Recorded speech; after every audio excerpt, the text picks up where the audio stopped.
As detectives in Jacksonville Beach ask for help solving the string of shootings on St. Patrick's Day, leaders and residents are wondering how to prevent violence like this from happening in the future.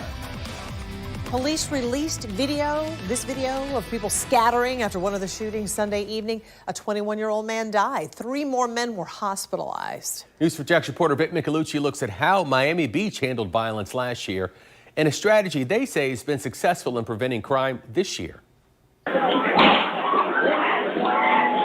This was Miami Beach last spring break. Video shows people scattering after a shooting. There were several fights, at least 2 murders, and nearly 500 arrests. Contrast that with this year, where officials say things are much quieter. No homicides and no major issues. But why? This could be a possibility. And it's not us, it's you. We just want different things. Our idea of a good time is relaxing on the beach. Hitting up a spa or checking out a new restaurant. You just want to get drunk in public and ignore laws. City leaders launched a controversial campaign to break up with spring break. This was a very robust plan, and it was intentionally meant to target 2 things: public safety and the quality of life for our residents. Miami Beach police officer Christopher Best tells us the goal was to push out illegal behavior, not keep out peaceful beachgoers. To do that, the city closed parking garages and imposed a $30 flat fee rate for non-residents.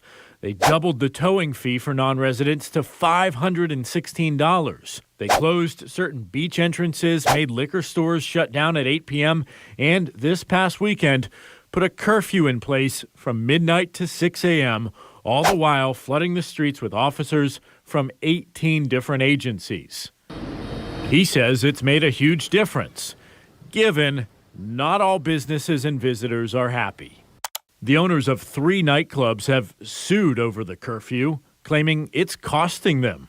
What was the impact on the businesses? You think about fewer people. Many of us would say, okay, that means less money for the shops, the restaurants, the hotels. And that's important to us. We want our local economy to thrive. Miami Beach is responsible for a large percentage of the South Florida's local economy. But we must prioritize public safety and quality of life. And the irony of it is we have business owners who've contacted our mayor's office and us as well, saying that they did better in revenue this year because others felt safe enough to come out and enjoy themselves and dine out compared to last year when around this time we had to declare a state of emergency. 350 miles north in Jacksonville Beach, city leaders are now discussing what to do after Sunday night's violence, where there were 3 shootings in less than an hour, leaving 1 man dead and 3 more injured. The Bar District was extra busy because of spring break, St. Patrick's Day, and the players. Would it be a good idea for maybe officials in Jacksonville to look at your plan and say, maybe we could use some of these things to our advantage to make the streets and the beaches safer? Well, I'll state that the state of Florida was very, very helpful when it came down to providing resources. We're partners, right? As I stated before, FWC was also included in our operational plan. Federal agencies were included. So as a law enforcement community, we do provide resources to other municipalities and counties throughout our state. We checked the numbers, and Miami Beach police arrested 343 people citywide from March 1st to March 17th last year. Now, if you compare that with this year in 2024, you can see 306 arrests in that same time period. That means across the city, there's been an 11% decline. And again, officers say no homicides this year. We'll have better numbers at the end of the month. I'm Vic Micolucci, Channel 4, the local station.